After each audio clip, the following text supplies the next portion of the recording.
Missing evidence at the medical examiner's office raises more questions about the former chief medical examiner. Good evening, I'm Jamie Soretta. And I'm Lisa Monahan. Andrew's off tonight. The ME's office accuses Dr. Collie Trant of withholding crucial evidence in criminal cases. Now a lawmaker is calling for the Oklahoma State Bureau of Investigation to get involved. Dr. Trant's attorney says the office took Trant's job and now it's trying to take his reputation.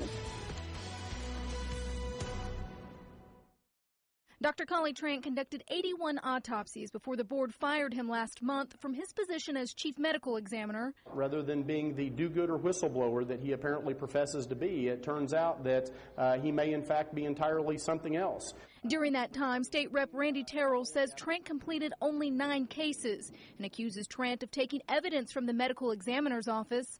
Terrill is calling for the OSBI to investigate the former chief. It's very, very possible that Dr. Trant's negligent handling of all this has seriously jeopardized a number of very high-profile criminal cases. Cherokee Ballard speaks for the Oklahoma State Medical Examiner's office. She says the ME's office discovered missing tissue samples from 2 cases in Tulsa. A log from the office shows Dr. Trant is the last person to check them out. Our folks here in the morgue say we never got them. So there's a log that they were taken and they aren't here. So we need to get those back. In a letter written to Trant's attorneys, the office asked for the samples back. Dr. Trant's attorney says Trant does not have the items in his possession and instead wants the ME's office to return Trant's belongings.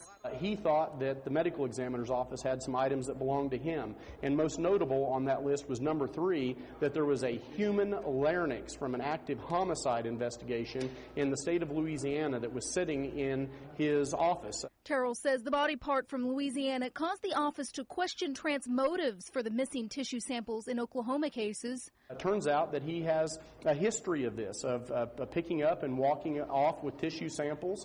We're stopping all the innuendo and all the BS that's going on in this case. We're going to get to the bottom of it. Trant's attorney Scott Adams says the larynx is part of Trant's private forensic business in Louisiana. As for the tissue samples, Adams says he knows exactly where Trant left them. Cherokee, are you going to let us in the office so we can show you where these tissue samples are up from Tulsa? But the ME office refuses Adams' suggestion. We've looked. We have looked on shelves. We have looked where they should be. We've looked where they would be logged in. They're not here.